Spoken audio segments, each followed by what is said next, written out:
기다리시네. 주 언제나 날 이해하시네. 내 모든 걸 받으신 주 날 용서하셨네. 내 모든 것 회복시키네.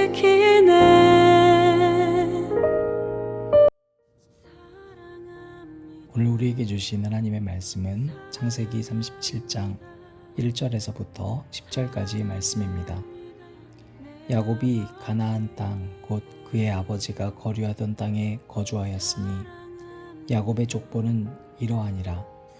요셉이 17세의 소년으로서 그의 형들과 함께 양을 칠 때에 그의 아버지의 아내들 비라와 실바의 아들들과 더불어 함께 있었더니 그가 그들의 잘못을 아버지에게 말하더라. 요셉은 노년에 얻은 아들이므로 이스라엘이 여러 아들들보다 그를 더 사랑하므로 그를 위하여 채색 옷을 지었더니 그의 형들이 아버지가 형들보다 그를 더 사랑함을 보고 그를 미워하여 그에게 편안하게 말할 수 없었더라. 요셉이 꿈을 꾸고 자기 형들에게 말하매 그들이 그를 더욱 미워하였더라. 요셉이 그들에게 이르되 청하건대 내가 꾼 꿈을 들으시오. 우리가 밭에서 곡식단을 묶더니 내 단은 일어서고 당신들의 단은 내 단을 둘러서서 절하더이다. 그의 형들이 그에게 이르되 네가 참으로 우리의 왕이 되겠느냐, 참으로 우리를 다스리게 되겠느냐 하고 그의 꿈과 그의 말로 말미암아 그를 더욱 미워하더니 요셉이 다시 꿈을 꾸고 그의 형들에게 말하여 이르되 내가 또 꿈을 꾼즉 해와 달과 11별이 내게 절하더이다 하니라. 그가 그의 꿈을 아버지와 형들에게 말하매 아버지가 그를 꾸짖고 그에게 이르되 내가 꾼 꿈이 무엇이냐. 나와 내 어머니와 내 형들이 참으로 가서 땅에 엎드려 내게 절하겠느냐. 사랑합니다. 사랑합니다. 사랑합니다. 내 아버지. 사랑합니다. 사랑합니다. 사랑합니다. 내 아버지.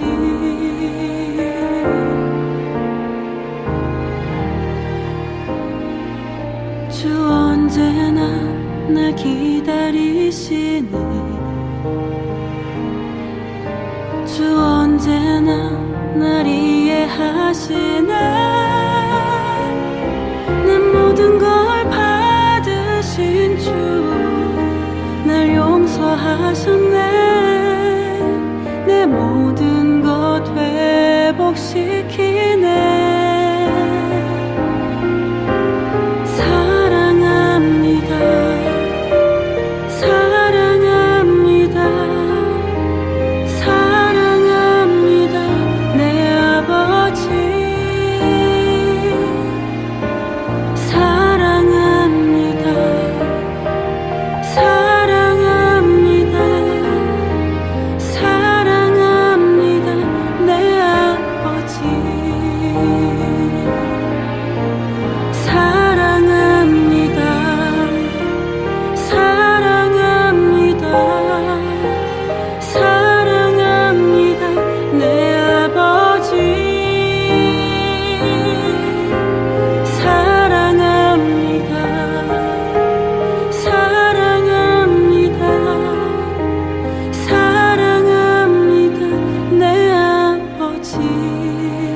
오늘도 우리 주님의 크신 은혜가 저와 여러분에게 있기를 바랍니다. 오늘부터는 우리가 새로운 본문 창세기를 만나게 됩니다. 우리가 지난번 이사야 말씀 통해서 8월을 잘 보냈고 이제 또 창세기를 통해 하나님의 창조의 역사가 저와 여러분의 가정 또 이 땅 곳곳에 스며들기를 바랍니다. 요셉이 17살이었습니다. 요셉은 제가 어렸을 때만 해도 꿈의 소년이라고 배웠던 것 같습니다. 어렸을 때 배웠던 요셉은 굉장히 순진하고 여린 소년이었습니다. 하지만 꿈을 꾸고 또 그 꿈을 향해서 열심히 매진해서 성공했다, 이렇게 배웠던 기억이 납니다. 그러나 제가 커서 읽었던 성경 본문 속의 요셉은 완전히 달랐습니다. 오늘 말씀 보니까 그는 첫 번째로 고자질쟁이였습니다. 여러분, 우리도 그런 사람들 있죠? 어디서 얘기 들으면 바로 그 사람의 얘기를 남한테 전달하고, 그래서 뭔가 그 사람은 솔직한 것 같지만 실제로 보면 분쟁을 일으키는 그런 경우들이 있습니다. 오늘 말씀 보면요, 양을 치고 있는데 다른 사람들이 조금만 잘못하면 그 잘못한 걸 아버지한테 일러 바치는 거예요. 이런 사람이 제일 싫으시죠? 근데 여러분, 혹시 그 사람이 여러분은 아닌가 생각해 보세요. 공동체가 있다면 공동체에서 여러분, 우리가 조금 못할 수 있잖아요. 그거는 저도 못할 수 있고 여러분도 못할 수 있어요. 그런데 누군가가 그거를 그냥 틈이 나면 얘는 이걸 못한대요. 쟤는 저걸 못했어요. 쟤는 저번에 이걸 실수했어요. 라고 얘기한다면 그 사람, 여러분, 사랑받기가 힘들어집니다. 쉽게 생각해 보면 압니다. 내가 실수했었던 걸 누군가한테 다 얘기하는 사람이 있다면 그러지 않겠어요? 밉겠죠. 그런데 여러분, 3절 보니까요, 아버지가 더 사랑했답니다. 심지어 색이 있는 옷을 입혔습니다. 옷에 민감한 10대잖아요. 여러분, 예전이라고 다르지 않아요. 그때는 오히려 더 옷색에 민감할 때입니다. 재단에도 민감하고요. 왜냐하면 다 비슷비슷한 옷을 입는데, 지금이야 모든 사람들이 다른 옷을 입지만 그때 혼자만 튀니까요. 얼마나 요셉만 나타나면 시선이 그에게 확 쏠리겠어요. 4절 보니까요, 미움이 생기더라는 거예요. 여러분, 편안해지지가 않았다는 겁니다. 4절 말씀에 그의 형들이 아버지가 형들보다 그를 더 사랑함을 보고 그를 미워하여 그에게 편안하게 말할 수 없었더라. 여러분, 우리가 이 미움이라는 감정에 대해서 오늘 먼저 생각해 볼 건데요. 왜냐하면 그리스도인들에게는 사랑으로 살아가야 되는데 이 반대되는 게 미움이잖아요. 왜 누군가가 미워질까요, 갑자기? 사실 간단한데요. 여러 가지 미움의 감정 가운데에서 우리가 누군가한테 긍휼한 마음을 가질 때는 참 많아요. 아프리카에 있는 어떤 친구를 보고 긍휼해하고요. 또 내 주변에 어렵게 정말 힘들게 살아가는 이야기 들었을 때 눈물도 나고요. 그래서 그 사람에게 선행을 베풀고요. 그런데 어떤 사람이 공동체 내에서 나와 동일선상이거나 조금 뒤떨어졌다고 생각되는 사람인 경우에 그 사람이 소위 누군가한테 사랑을 받거나 누군가한테 대접을 받는다거나 아니면 조금 잘 나간다 싶은 얘기를 들으면 인정이 안 되는 거예요. 인정하고 싶다가도 시기하게 되고요. 그런 경우가 여러분 대다수입니다. 여러분, 우리 공동체 내에서뿐만 아니라 여러분이 살아가고 있는 모든 공동체에서 이와 같은 현상은 아주 쉽게 발견해요. 누군가가 사랑받는 모습을 싫어하는 마음이 우리에게 있더라는 거예요. 그런가 하면 5절인데요. 요셉이 이렇게 대합니다. 어느 날 꿈을 꿨어요, 요셉이. 그런데 그 꿈을 꾸고 와서 요셉이 형들한테 내가 꾼 꿈을 들으시오, 이렇게 얘기했어요. 자, 하나님께서 계시를 줬습니다. 요셉은 너무 이게 생동감이 있었던 거예요. 그리고 실제 일어날 일이라는 것도 그가 알았어요.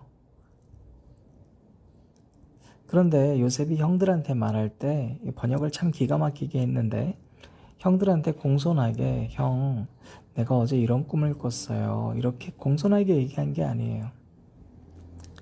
이보시오, 당신들이 꾼 꿈, 내가 꾼 꿈을 들으시오. 형들은 내 밑에 서게 될 것이오.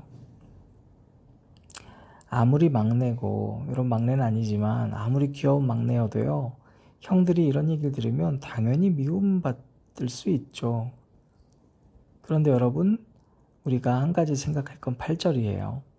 8절 보니까 그의 형들이 이르되 내가 참으로 우리의 왕이 되겠느냐, 참으로 우리를 다스리게 되겠느냐 하고 그의 꿈과 그의 말로 말미암아 그를 더욱 미워하더니. 여러분, 이 미움의 감정이요 더 미워졌다는 거예요. 더 증폭됐대요. 조금 전에 말씀드린 것처럼 뭘로 미워졌다는 거예요? 말과 꿈 때문에 그랬다는 거예요. 여러분, 우리가 말 때문에 누군가가 미워지는 경우 너무너무 많고요. 조금 전에도 말했지만 이 사람이 뭔가 꿈을 꿨어요. 근데 내가 꾼 꿈이 아니야. 나는 이런 꿈을 꾼 적이 없는데 제가 꿈을 꿨대요. 소위 말하는 나보다 못나 보이는 제가 그런 꿈을 꾼다고 여러분 더 미워지는 거예요. 여러분, 두 번째로 사람은요 내가 무시당했다고 생각되면 미운 감정이 들어요. 9절 말씀 보면 요셉이 또다시 꿈을 꿉니다. 그리고 또 형들에게 말해요. 요셉도 참 대단하죠. 그런데 달라지지 않아요. 형들에게는 더 미운 감정이 생길 뿐이고 요셉도요 처음과 끝이 그렇게 별반 다르지 않아요. 그리고 아버지한테도 가서 얘기해요. 아버지는 요셉을 굉장히 사랑했었잖아요. 그런데 그렇게 사랑했던 아버지가 9절에 대노하는 거예요. 아주 화가 났어요. 똑같이 얘기하세요. 내가 네 밑에 들어간다는 게 말이 되냐. 여러분, 제가 오늘 본문 말씀을 보면서 느낀 것이 있습니다. 사실 요셉과 형들의 관계를 보면 우리가 팩트로만 보면 요셉이 잘못한 게 뭐가 있을까요? 미운 감정이요? 그건 형제들의 잘못이죠. 미워했던 건 형제들이죠. 요셉이 잃은 거요? 사실 밉기는 해도 죽일 만큼도 아니고 일 실수하고 뭐 이런 거는 형들의 잘못이죠. 냉정하게 따지면요.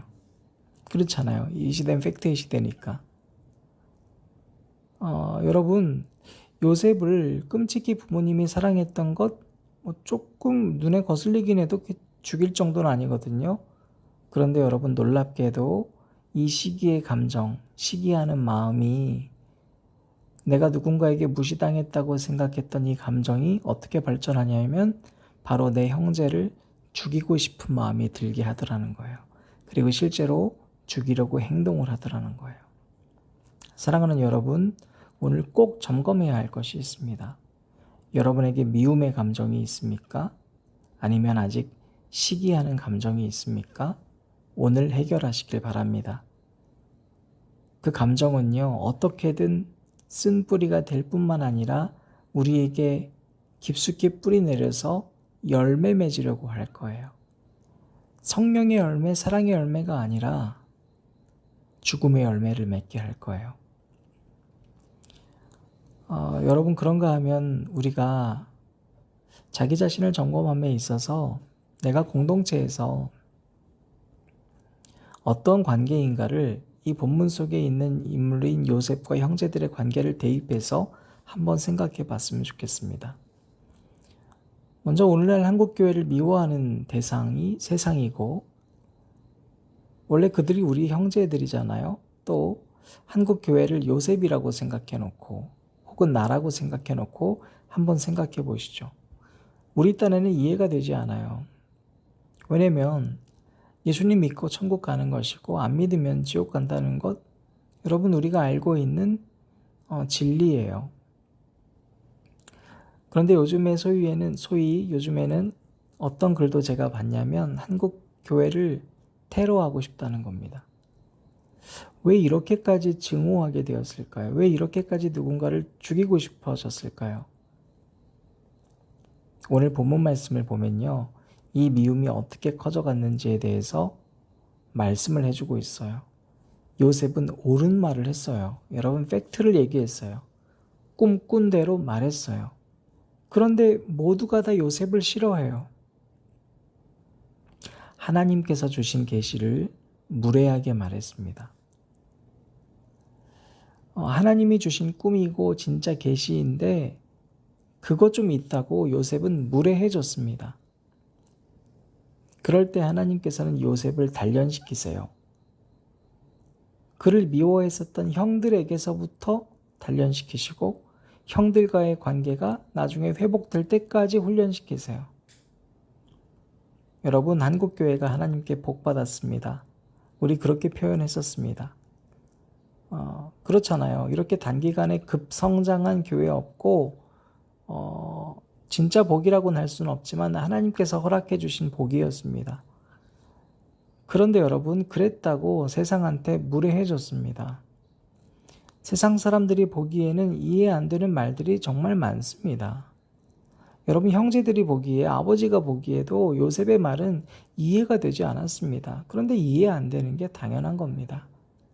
계시는 요셉에게만 줬으니까요. 하지만 요셉이 아직 어렸습니다. 아직 다듬어줘야 될 것이 너무나 많았습니다. 여러분, 예수님 오시면 우린 구원받고요. 믿는 자가 구원받는 거 틀린 거 아닙니다. 그런데 그렇다고 무례해지면요, 우리는 아직도 성장하지 못한 17살 요셉의 모습입니다. 아버지에게도 꾸지람 받을 겁니다.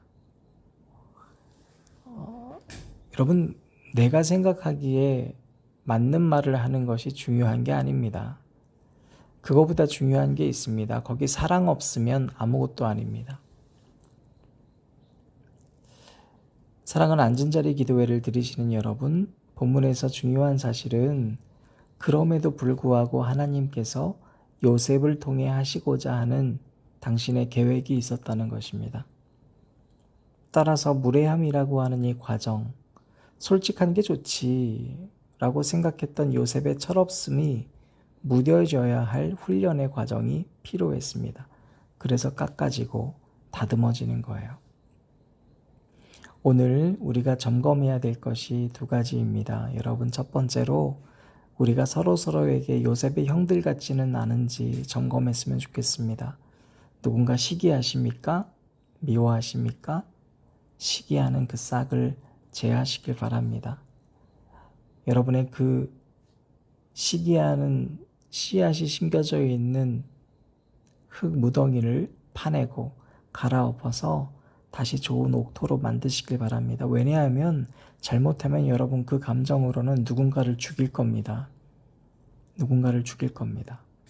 두 번째로, 여러분 아무리 옳은 말도 여러분이 직접 본 것도, 여러분이 직접 느낀 것도 사랑을 더해서 전달할 수 있는 훈련하시기 바랍니다. 무례하지 않도록 훈련하시기 바랍니다. 안 그러면요, 누군가를 죽이기도 전에 여러분이 죽을지도 모릅니다. 오늘 말씀으로 부디 여러분이 살아나시고 다른 누군가도 살릴 수 있는 생명샘의 지체들 되시기를 주님의 이름으로 축원합니다.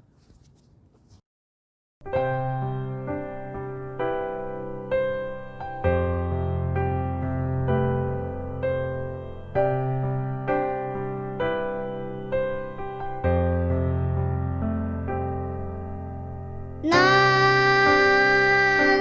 이제 알게 되었죠. 당신이 얼마나 내게 소중했는지, 당신과 함께 만들었던 모든 순간이 주님의 크신 은혜임을 깨닫게 됐죠.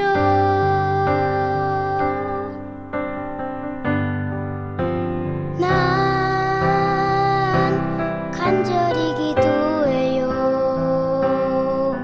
당신을 다시 만날 그날이 오기를, 당신과 다시 만들어갈 모든 순간이 주님의 크신 사랑임을 알게 되었죠.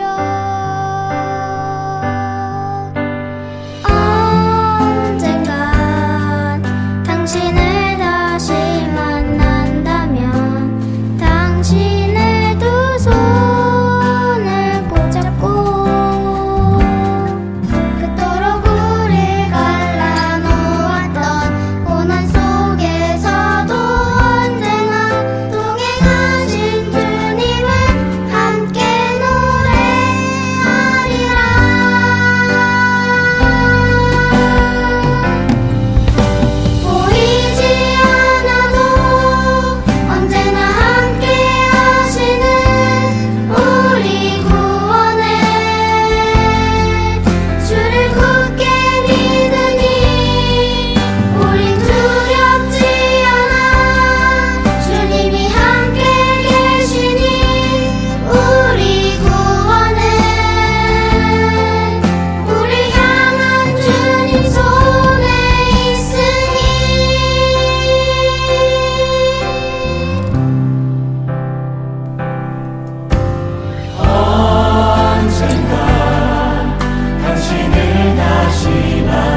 성에서도